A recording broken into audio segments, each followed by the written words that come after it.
Bonjour. Voilà, donc vu qu'il est 11 heures, je pense que nous pouvons démarrer. Donc bonjour à tous, bienvenue à cette webconférence autour des opportunités de l'industrie de la mécanique dans la chaîne de valeur hydrogène. Ce webinaire fait suite à un premier webinaire que nous avons réalisé la semaine dernière, était sur la thématique production et stockage hydrogène. Donc aujourd'hui, on va aborder deux nouveaux éléments de la chaîne de valeur importants, la distribution et les usages hydrogène. Donc encore en illustrant sur quelques composants de la chaîne de valeur l'importance de la mécanique dans ces éléments. Donc n'hésitez surtout pas à poser vos questions dans le chat.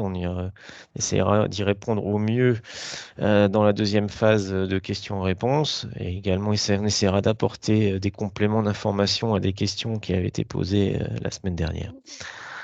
Alors, l'hydrogène, la veille hydrogène au CETIM, hein, c'est quelque chose qu'on a démarré début 2020 de manière active, parce qu'on s'était rendu compte qu'il y avait une tendance forte de développement de cette technologie, notamment avec d'importants financements publics. D'ailleurs, entre notre précédent webinaire et celui-là, il s'est passé un événement important puisqu'il y a eu l'annonce du... Laurent, tu demandais la main, tu as pas... C'est une fausse Ah, manip. pardon, autant pour moi. Donc je disais, oui, effectivement, il y a eu une annonce importante avec le plan France 2030 hein, qui a été annoncé par le président Macron entre le précédent webinaire et celui-là et qui annonce clairement dans les objectifs l'importance de devenir un leader dans le domaine de l'hydrogène vert.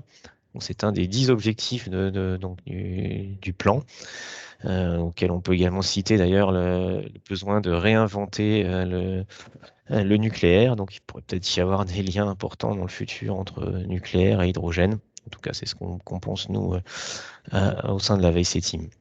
Donc, effectivement, on a bien fait de lancer cette veille début 2020 en s'intéressant à la fois à des problèmes techniques mécaniciennes, hein, quelles sont les solutions d'étanchéité pour l'hydrogène, hein, quelles sont les problématiques associées, type fragilisation, caractérisation, comment peut-on fabriquer et assembler des piles à combustible.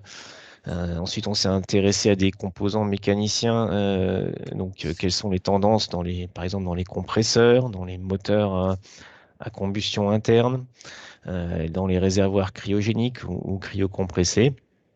Et aussi, on s'est intéressé aux usages de l'hydrogène, à la fois au niveau mobilité, hein, que ce soit les trains, l'aviation, les engins mobiles, hein, qui sont quand même une composante importante de l'industrie mécanicienne française, et également à des applications autres que mobilité, hein, notamment la production stationnaire d'énergie, et celle qui est également à court terme un potentiel important pour le marché de l'hydrogène, tout ce qui est décarbonation de l'industrie. Suivant. Donc, pour montrer hein, que on publie régulièrement hein, des notes et dossiers sur le sujet, hein, en plus des webinaires qu'on organise assez fréquemment également. Donc là, vous avez la liste des 5 derniers dossiers qu'on a publiés. Donc, bien entendu, le tout dernier, c'était le dossier de veille issu de la première partie de webinaire donc de la semaine dernière, donc associé à la production et au stockage, et donc les opportunités d'industrie de la mécanique dans le domaine de la production et du stockage. Vous pouvez retrouver ça dans la mécathèque du CETIM. Et d'autres dossiers récents, donc autour de l'infrastructure gazière pour le passage du méthane à l'hydrogène, autour de l'hydrogène naturel, hein, donc ça c'est intéressant parce que c'est un peu le nouveau paradigme. Ça pourrait être un nouveau paradigme de l'hydrogène si finalement il y avait des quantités d'hydrogène existant à l'état naturel suffisantes et avec des conditions d'exploitation et d'exploration adaptées. Donc ça pourrait un peu changer la donne sur le marché de l'hydrogène et également pour les industries de la mécanique, hein, puisqu'on serait finalement assez proche des techniques de forage pétrolier ou gazier. Et également un dossier qui faisait un retour sur la conférence mondiale WHTC, donc une conférence qui s'est tenue à Montréal, hein, même si on a pu la suivre online, et qui faisait un tour d'horizon des avancées dans le domaine de l'hydrogène au niveau international. Et enfin, une analyse d'une station d'hydrodistribution d'hydrogène, donc sur les enjeux notamment en termes de besoins en échangeur de chaleur, etc., éléments de compression, etc. Donc maintenant, je vais passer la main à Karel, donc, qui va vous introduire la deuxième partie de notre étude sur les opportunités de l'industrie de la mécanique dans la chaîne de valeur hydrogène. Karel, c'est à toi. Ouais, parfait. Merci Bertrand. Eh bien, bonjour à tous. Du coup, je me présente Karel Hubert, donc président du cabinet d'études et de conseil Enerca. Donc, succinctement, Enerca, en quelques mots, en fait, on est un cabinet spécialisé dans l'hydrogène. On ne traite vraiment que de l'hydrogène, et c'est en partie pour ça que on intervient et on travaille régulièrement avec le CETIM. Et en fait, on a deux vraiment grands champs d'activité. La première activité, c'est un accompagnement et un développement des écosystèmes sur le terrain avec des énergéticiens, des collectivités pour mettre en place des stations, des véhicules et autres.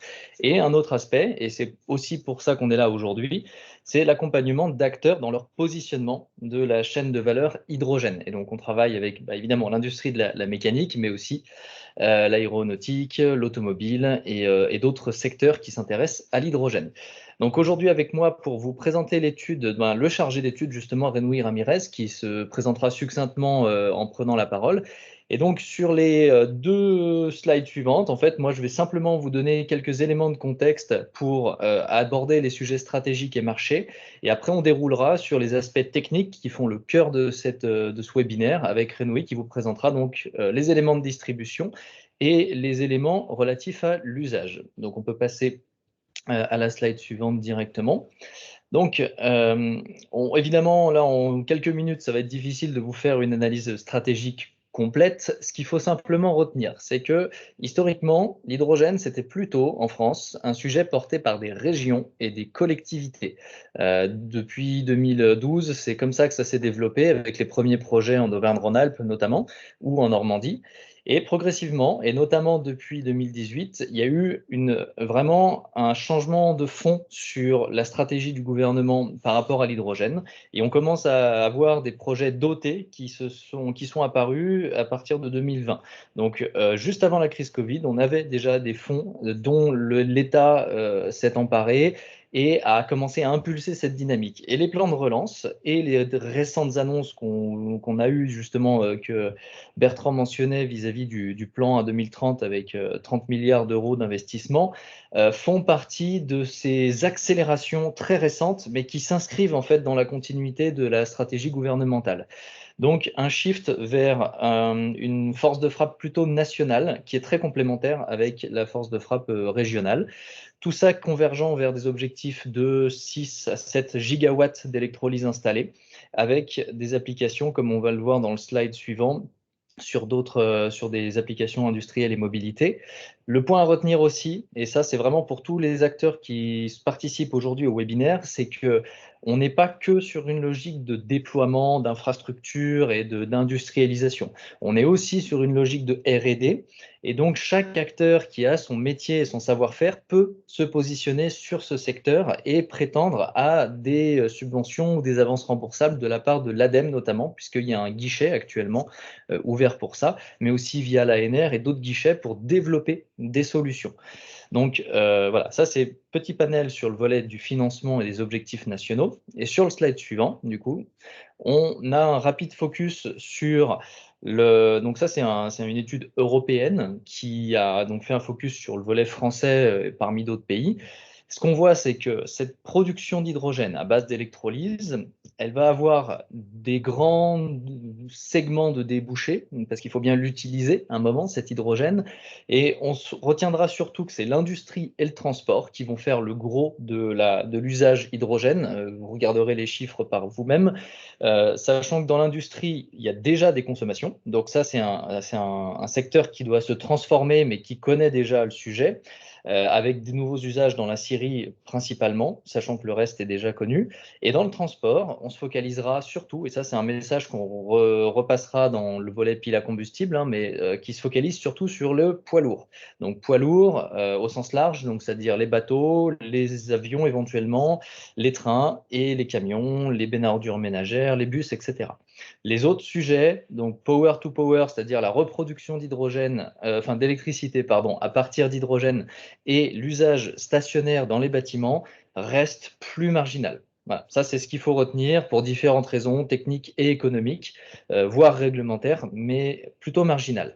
Le dernier message qu'il faut retenir aussi dans ce slide, et ça revient à ce que je disais juste avant sur la slide précédente, c'est que l'hydrogène va être créateur de valeur sur le territoire. Ça va créer des emplois et c'est pour ça justement que le gouvernement pousse ce sujet parce que ça permet de réindustrialiser et de remettre de la valeur sur le territoire, autant en termes de compétences et d'emplois qu'en termes de balance commerciale, puisque chaque kilo d'hydrogène produit sur le territoire, c'est l'équivalent énergétique de diesel qui n'est pas importé. Donc, il y a vraiment cette logique de recentraliser la valeur. Donc, je vous ai fait vraiment un tableau très rapide de où est-ce qu'on va en ce moment sur la production et les usages et les financements. Les éléments complémentaires ont été donnés aussi lors du premier webinaire. Et maintenant, je laisse la main à Renoui Ramirez, du coup, qui va vous présenter le cœur du sujet, plus technique. Donc, la parole est à toi, Renoui. Merci Karel pour ton introduction. Donc, je me présente rapidement. Donc, je suis Rémi Ramirez, consultant et ingénieur hydrogène dans la société Enerca. Alors, j'interviens sur plusieurs cœurs d'activité au sein de la boîte, mais ce qu'il faut retenir, c'est qu'aujourd'hui, je suis référent du volet veille hydrogène. Et c'est dans ce cadre-là que j'ai mené l'étude réalisée aujourd'hui sur les opportunités de la mécanique dans la chaîne de valeur hydrogène. Et je vous propose donc de commencer par le volet distribution, donc de parler des stations hydrogène. Et justement, ça arrive. La station hydrogène, quand on parle de station hydrogène, en fait, on fait référence à l'unité de distribution. Alors pour ceux qui étaient là à la première partie de ce webinaire, vous savez déjà que en fait, on différencie bien l'unité de production à l'unité de distribution. Parce qu'aujourd'hui, certaines personnes pensent qu'une station hydrogène, c'est forcément une station où il y a un électrolyseur ou un reformeur, en fonction de la technologie, qui est accolé à cette station. Et en fait, non, une station de distribution, c'est bien l'unité de distribution qui comprend la borne de distribution, un ou plusieurs compresseurs et du stockage au sol. Voilà. Parce que, voilà, comme on l'a vu dans la première partie, je le rappelle, l'approche aujourd'hui, c'est surtout de faire de la production centralisée, donc c'est-à-dire d'implanter des gros électrolyseurs donc qui vont produire beaucoup d'hydrogène, et cet hydrogène va ensuite être transporté sur différentes stations. Et en fait, on n'est pas du tout dans une approche où on va installer un électrolyseur par station. Voilà. Donc ça, c'était des petits éléments de contexte à avoir en tête avant de rentrer dans le détail. Et on va rentrer dans le détail sur cette slide. Alors, une station hydrogène, il y a des données usuelles à retenir. Aujourd'hui, les stations hydrogène qui sont implantées, c'est autour de 2 à 400 kJ pour le taux de distribution. Parce qu'en fait, aujourd'hui, il est généralement pas nécessaire d'implanter en fait des stations qui dépassent les 500 kJ. Et ça, c'est expliqué par le fait qu'aujourd'hui, il y a encore un manque de consommateurs d'hydrogène dans l'usage mobilité, parce que c'est bien pour ça qu'on installe des stations. Alors, bien sûr, on voit qu'il y a plusieurs régions et collectivités qui se lancent. On voit qu'il y a plusieurs régions qui acquièrent 1 à 2 bus hydrogène. Il y a Dijon qui vient de mettre en service sa benne à ordures. Il y a en Occitanie, il y a un camion qui a été testé. Donc voilà, en fait, tout ça pour dire que, en fait, on est en une phase de test où on prend quelques véhicules, donc notamment dans la mobilité lourde, c'est le message qu'on veut faire passer, parce qu'aujourd'hui, c'est dans la mobilité lourde que l'hydrogène a sa pertinence. C'est des grosses consommations journalières. On vous a mis un tableau que vous pourrez consulter pour vous donner une idée de combien de véhicules il faut en fait pour rentabiliser entre guillemets une station d'un certain nombre de kilojours. Et voilà. À retenir que dans la station, ce qui va faire le plus gros coût, c'est le compresseur. Et ça, on va parler, il y aura un focus sur le compresseur dans les prochaines slides, donc je ne vais pas m'attarder plus sur ça. Et on va rentrer maintenant dans techniquement ce que c'est une station hydrogène. Alors une station hydrogène, il y en a deux types aujourd'hui qui sont majoritairement utilisés. C'est les stations de distribution avec de l'hydrogène gazeux et de l'hydrogène liquide. Et donc, il y a un stockage. Donc, l'un des composants des stations, c'est le stockage au sol, donc soit gazeux, soit liquide. Ensuite, cet hydrogène est acheminé soit au niveau d'un compresseur pour la distribution gazeuse ou vers une pompe cryogénique. D'ailleurs, pour ceux qui n'ont pas pu être là sur la première partie, il y a eu un focus sur la dite pompe cryogénique. Mais voilà, donc il y a une unité de compression. Et justement, sur cette unité de compression, ce qu'il faut retenir, c'est qu'il y a deux standards deux standards de distribution dans la station. 350 bars pour la mobilité. Et ça demande de comprimer jusqu'à 500 bars en amont en fait, de la distribution. Et une distribution à 700 bars pour la mobilité légère. Et là, ça demande d'aller à des pressions allant jusqu'à 900 bars. Donc là, le schéma que vous avez, c'est pour la mobilité légère. Donc on monte jusqu'à 900 bars.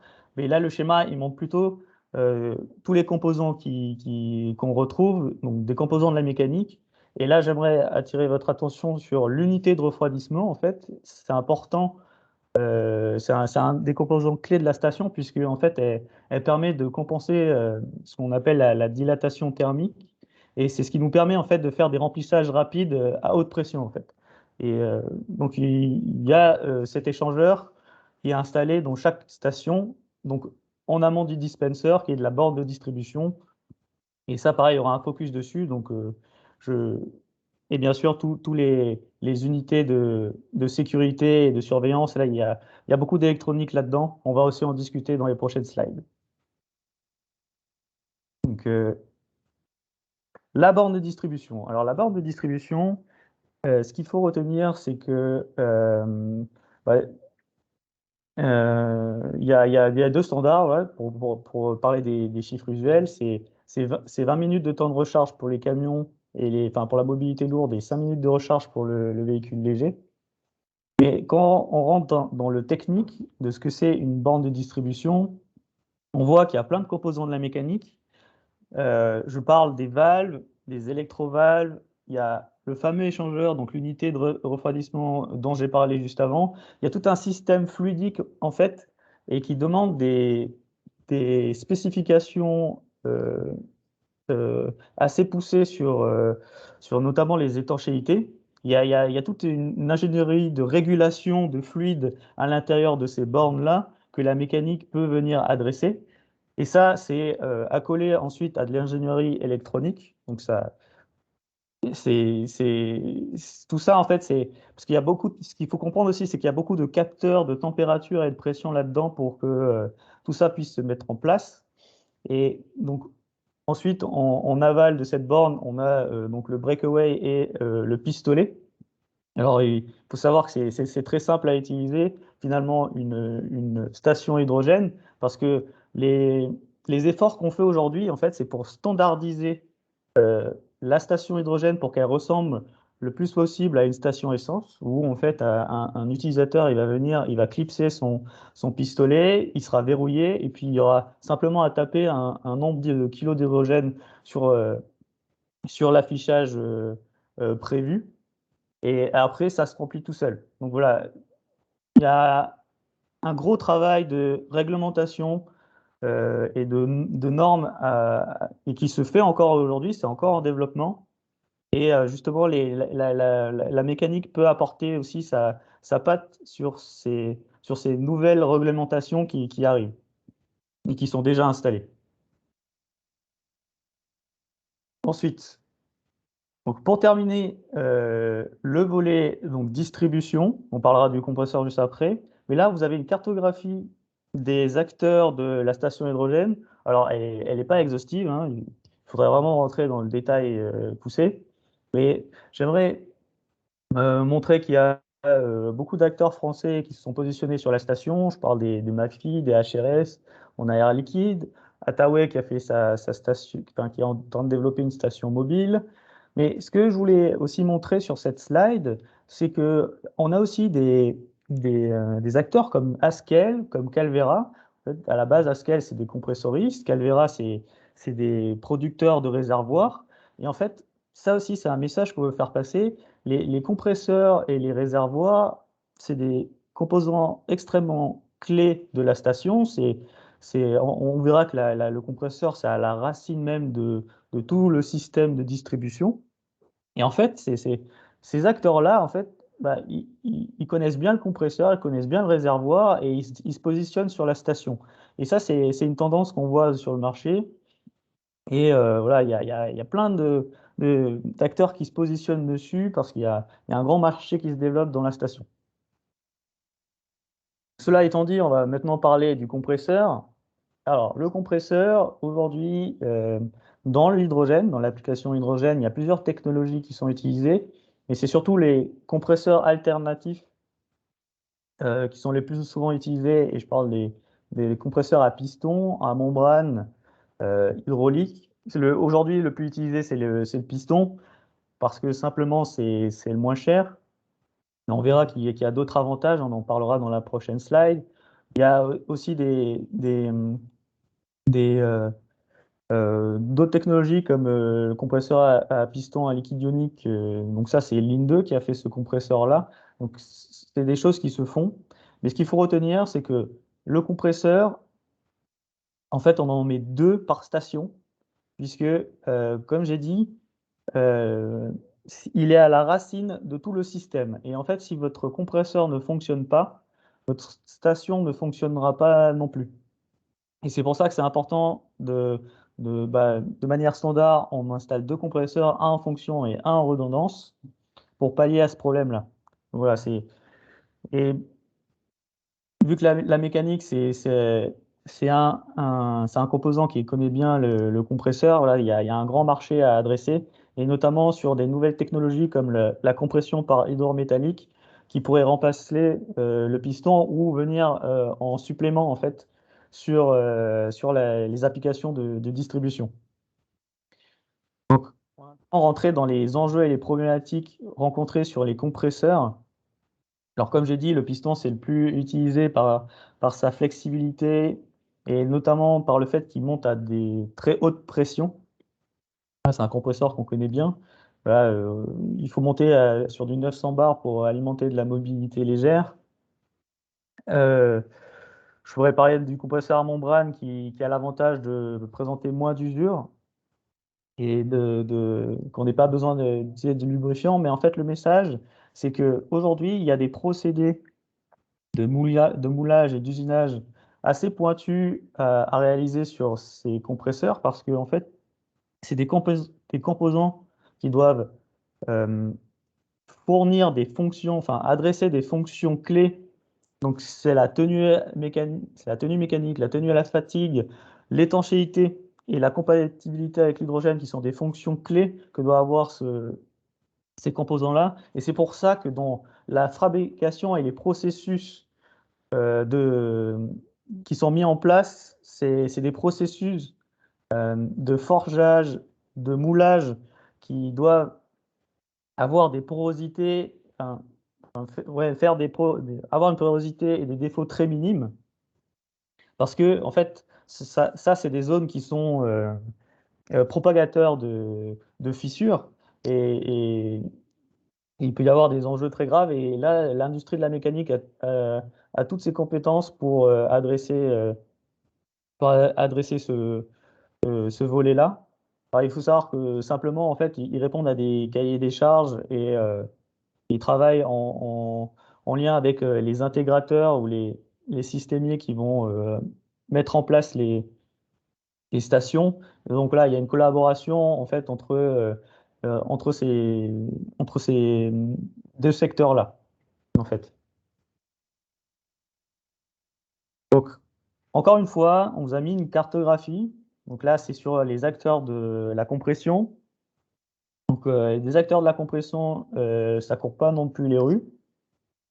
Donc, ça laisse de la place pour de nouveaux acteurs, notamment par le fait qu'aujourd'hui, il y a un gros push qu'on fait sur l'hydrogène avec la massification de la production d'hydrogène vert. Là, le président, il a mis les choses au clair en disant qu'on veut être un des leaders sur l'hydrogène vert. Et donc, on va installer des stations et des électrolyseurs, donc essayer de mailler tout notre pays. Et donc, il va y avoir une saturation des productions de ces composants-là. Ça, c'est même un retour qu'on a eu de ces acteurs-là. Et c'est pareil sur le réservoir. Donc, on installe des stations, on installe des électrolyseurs, mais derrière, il faut aussi qu'on arrive à produire les réservoirs et les compresseurs qui vont permettre de faire tourner tous ces systèmes-là. Et ça, c'est quelque chose à pas oublier parce que euh, on fait surtout le focus sur les stations et les électrolyseurs et on oublie les composants qu'il y a derrière. Donc, voilà.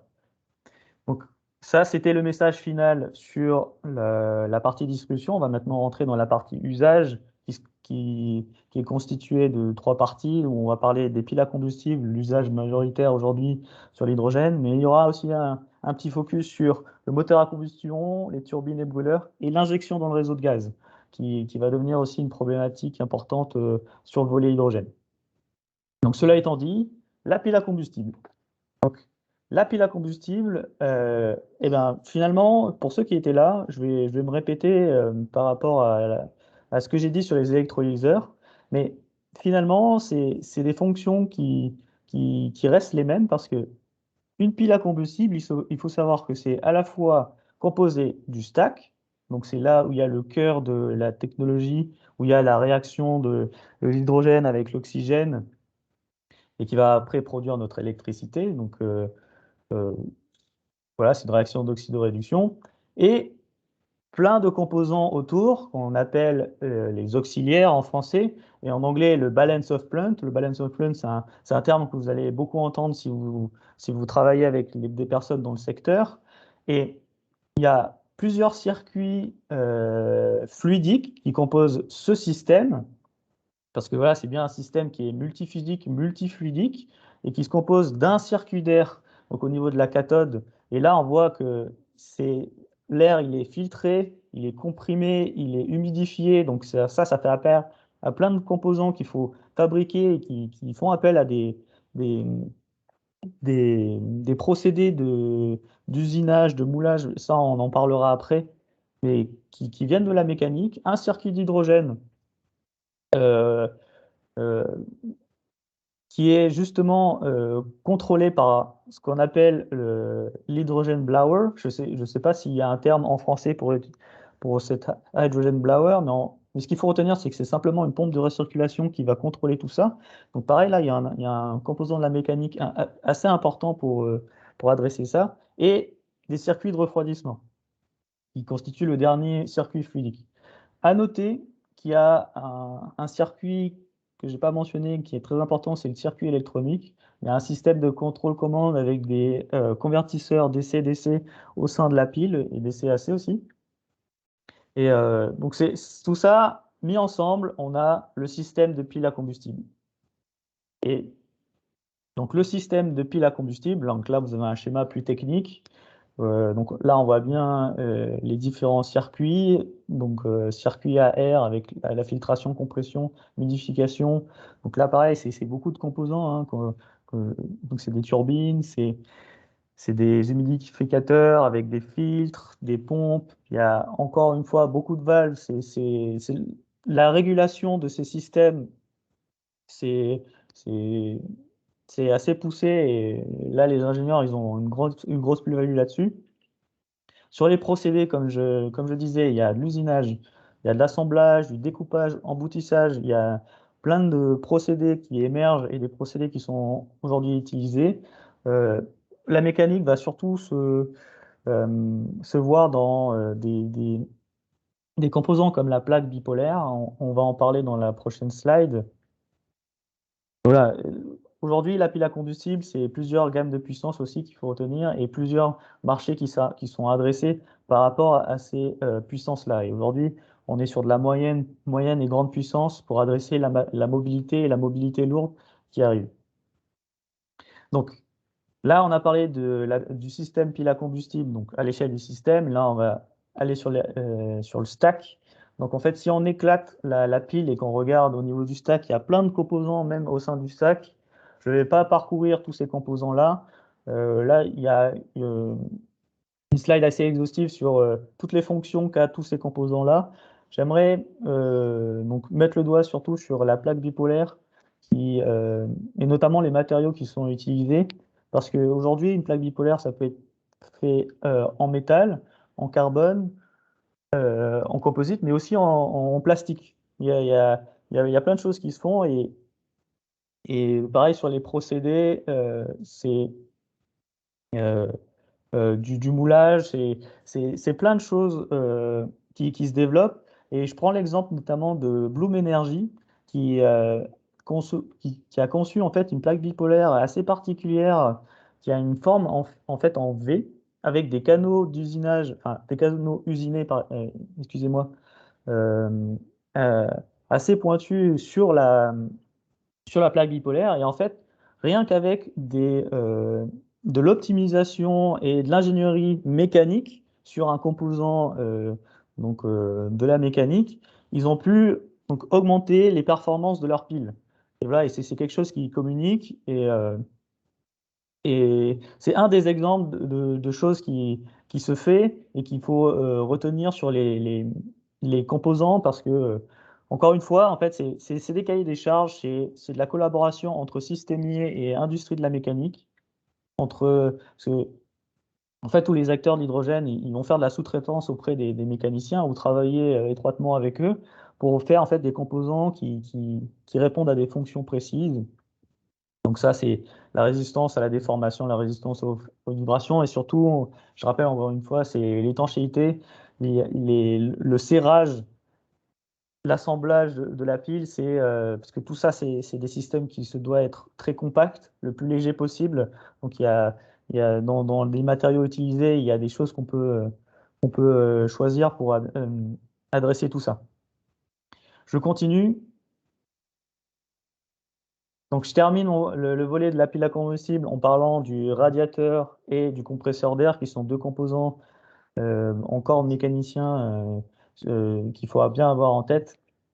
Alors, il y a beaucoup de choses écrites, mais ce qu'il faut retenir, c'est que ces deux composants, en fait, qui se doivent d'être légers et compacts. Donc, il y a beaucoup de développements qui se font dessus. La technologie pour les compresseurs d'air, c'est le turbocompresseur qui est utilisé. D'ailleurs, il se doit d'être assez efficace puisque en fait, il est alimenté par l'électricité qui est produite par la pile. Donc, il y a beaucoup d'optimisation qui est faite sur ces composants-là. Sur le radiateur, ce qu'il faut retenir aussi, c'est qu'en fait, il y en a plusieurs. Il n'y en a pas un. Et ça, c'est des systèmes fluidiques assez complexes finalement. Et qui utilise à la fois de l'eau, de l'air, et qui va permettre de refroidir en fait tous ces systèmes-là, parce qu'une pile à combustible, ça monte quand même jusqu'à les 80 degrés en moyenne. Donc voilà, des composants clés qu'il faut retenir. Donc pareil, là, vous avez encore un schéma technique et on voit tous les composants qu'il y a avec toutes les vannes, les, les pompes, etc., dans un système de pile à combustible. Là, on va terminer donc, avec une cartographie des acteurs de la pile. Encore des Français. Ce qu'il faut retenir sur ce diapo-là, c'est que il y a des acteurs comme Alstom, qui à la base n'étaient pas des, des producteurs de piles, qui maintenant se positionnent sur la pile à combustible. Et je parle aussi de Cummins. Donc là, il y a plein de partenariats, de rachats d'entreprises, parce qu'il y a tout un marché qui doit pareil, qui doit se massifier pour répondre en fait à tous les objectifs nationaux et européens qu'on met en place. Donc, maintenant, on va parler donc, des moteurs à combustion, des turbines et des brûleurs. Donc là, c'est l'application hydrogène-énergie, hydrogène-gaz. Alors, le moteur à combustion, ce qu'il faut retenir, c'est qu'il y a une grosse problématique à adapter les systèmes conventionnels de moteur. Aujourd'hui, en fait, l'approche, c'est de remplacer petit à petit le méthane par de l'hydrogène. On, on- on- comment dire, on fait en fait, on utilise en fait des mélanges méthane-hydrogène pour se rapprocher après sur de l'application 100% hydrogène. Sur le moteur à combustion interne, ce qu'il faut retenir, c'est que l'enjeu il se fait au point d'injection, parce que l'hydrogène, ce qu'il faut comprendre, c'est que euh, une, c'est un vecteur énergétique qui présente en fait une énergie d'activation plus faible et une diffusivité plus importante que les autres énergies comme le diesel ou le méthane. Et ça, en fait, ça implique du coup des débits à l'injection avec des températures des débits à l'injection plus élevés et donc avec des températures de flamme plus élevées. Donc il y a de la formation de NOx qui se fait. Et en fait, tout l'enjeu se fait dans la gestion de ces débits et de la température à l'injection. Et je terminerai en disant qu'il y a deux types d'injections qui sont étudiés, qui est l'indirect et le direct.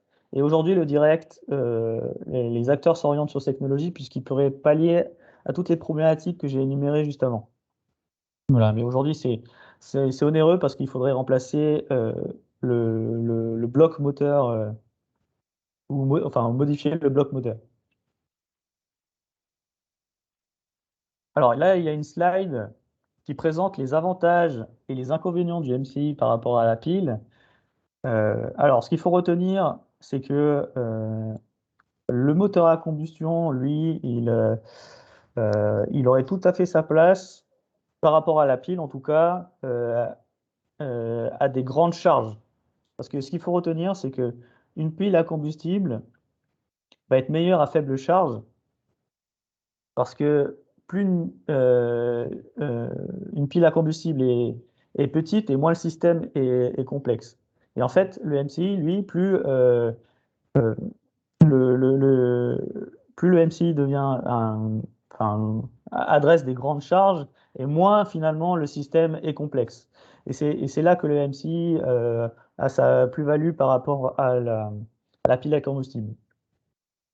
Mais quelque chose aussi à retenir, c'est que le MCI, c'est connu aujourd'hui et donc il y aurait une flexibilité à aller sur la technologie puisque c'est, c'est, il y a un enjeu à réadapter les infrastructures et à l'adapter à l'application hydrogène.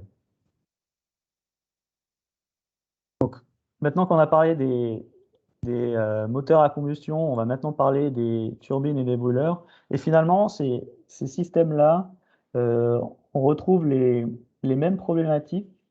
À noter que sur les turbines, il y a ce qu'on appelle le blow-off qui se rajoute.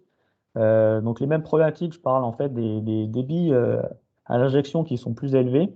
Et donc cet enjeu à, dans la gestion en fait des températures de flamme et pour pas que tout ce système s'emballe en fait, puisque tout ça c'est de la combustion qui peut s'emballer et il peut y avoir une propagation en amont qui peut endommager le matériel de manière catastrophique. Donc ça c'est ce qu'on appelle le retour de flamme. Et le blow-off en fait ça se passe au niveau des chambres de combustion.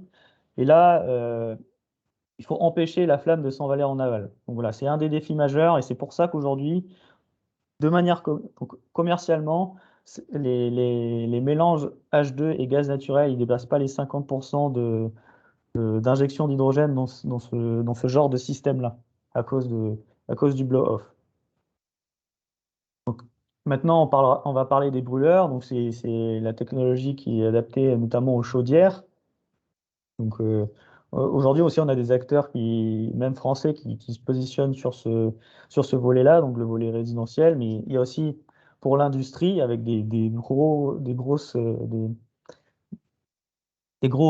comment dire, des gros systèmes brûleurs. Et là, pareil, c'est des problématiques qu'on retrouve. Et là, tout se joue notamment dans la gestion de la température pour éviter la formation de NOx. Donc voilà, et tout ça, c'est lié en fait aux limites d'explosivité qui sont plus larges, aux vitesses de flamme nettement plus élevées sur ces systèmes-là. Et enfin, je terminerai donc cette présentation en parlant d'injection d'hydrogène dans le réseau de gaz. Alors, des chiffres à retenir, aujourd'hui, c'est 6% en volume qu'on peut injecter dans le réseau de gaz. Alors, il y a plein de projets, comme vous pouvez voir à gauche, sur l'injection dans le réseau d'hydrogène. Aujourd'hui, c'est jusqu'à 20% qu'on peut. Enfin, ce que je veux dire, c'est que dans ces projets-là, on est monté jusqu'à 20% d'injection d'hydrogène dans les canalisations. Et en fait, on veut il y a un objectif qu'après 2030, ce 20%, il soit dans l'infrastructure nationale de réseau d'hydrogène, de réseau gazier. Et du coup, les enjeux, c'est quoi?